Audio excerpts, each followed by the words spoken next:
She travelled many hours to see you, across country, from her hometown to the big city.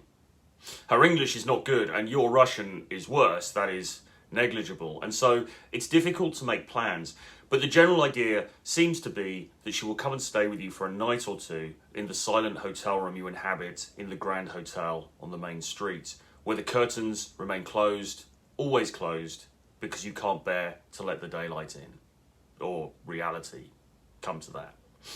This is not a relationship. I repeat, this is not a relationship. You met outside a cafe in Warsaw when the sun was high in the sky, and the way she looked at you, you knew in an instant that you would inevitably tumble into bed with her. You've seen those quick, desirous glances before, too many times for it not to be obvious. You introduced yourself. She was there with a friend. There was some small talk, and then you exchanged numbers, the way it always goes. Messages back and forth. You meet in a hooker lounge, and then all of a sudden, she's back at your hotel room. They call what followed intimacy, but you've only met her a few times. Are you really intimate with someone just because you've uncovered their body, caressed it, and explored it? Jack Daniels and Coke, the smoke from a shisha pipe, Viagra and androgel, piquing your lust, trashy Russian pop music, the low lights of the hotel room, her dress pulled up over her head as she raises her arms for you to remove it, her singing to an incomprehensible love song as she drives you back to your place, the little jokes you share in broken English, the humour you manage to pull out, even though you don't really understand each other. And despite your jokey promises to learn Russian, you maybe never will. They call this intimacy, and in a way it is. Not the sex so much, you forget about the details of sex pretty quickly after the event, but the small gestures. Two human beings being nice to one another for a change. The lift home, the jokes, the shared love of crappy songs. What does it really mean to know someone anyway? I don't think you ever really do. You just experience an accumulation of these shared moments until there's a great big pile of them on the floor. And then you call it a relationship or a marriage or whatever. And so she travels across country to see you. But this is not a relationship. And that's fine, because you don't want a relationship anyway. You spent many long, painful months getting out of relationships. You need another one like a hole in the head. This is casual sex, with a little bit of faux dating thrown in for politeness' sex. This is the shape of love after the apocalypse of global lockdowns. No promises are made and none are required. She split up with a guy a couple of months earlier. You both just want to feel another warm body next to you for a few hours.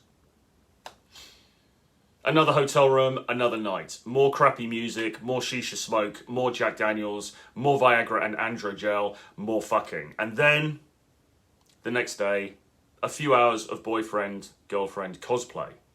A visit to a museum. Lunch in a nice restaurant. Another museum. And then, all of a sudden, she has to go. Before she arrived, you were nervous about having her around. You don't like intimacy after all, not really. You don't like someone else being too close. Most of all, you don't like the expectations that you feel are placed upon you by another human being in close proximity to you. Easier to be entertaining in a short YouTube video or on a live stream than to spend hours in the presence of another person. You can sit behind a webcam protected. When there's a woman there, you have no such protection. And over time, you're really not that entertaining at all. Well, who of us is? But now she has to go. You don't want her to leave. Not because you care so much about this specific girl. After all, you've only met with her a handful of times. Despite the physical closeness you've shared, she's pretty much a stranger to you. But because of the way her leaving symbolises and reflects the departure of others from your life. And what is left of your life really when they depart? A clean, dark and empty hotel room. a few books you've read that you can barely remember now, an inflated sense of your own importance, a creative urge that you try to satisfy, a raging ambition, loneliness, guilt at the way you've treated others, and little else. You push them all away in the end. You push them away or they leave of their own accord, and that's okay because that's what you want. But it's not okay because you don't want them to leave. You talk to a friend about it. Well, that's the reality of life on the road. As they say, can't live with them, can't live without them. Women, that is. You want them to fill a hole, to make up for something that happened 40 years ago in your childhood, but you can't bear to have them around for too long. That is the paradox, and that is your undoing. You would imagine that after years of this, you would find some kind of resolution, some kind of peace, but there is none.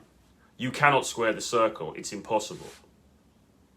Still, in the end, the decisions that you make, or that end up being made for you, tend to reflect your will. And I remain single, never married, and increasingly nomadic. Is that what I wanted? Probably yes. Does it make me happy? No. But then what is happiness anyway? An illusion. We are never truly happy, particularly these days, when we know there's always another option that might have made us happier.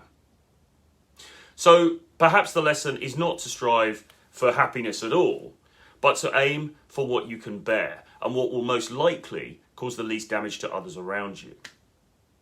That's what I've done this year.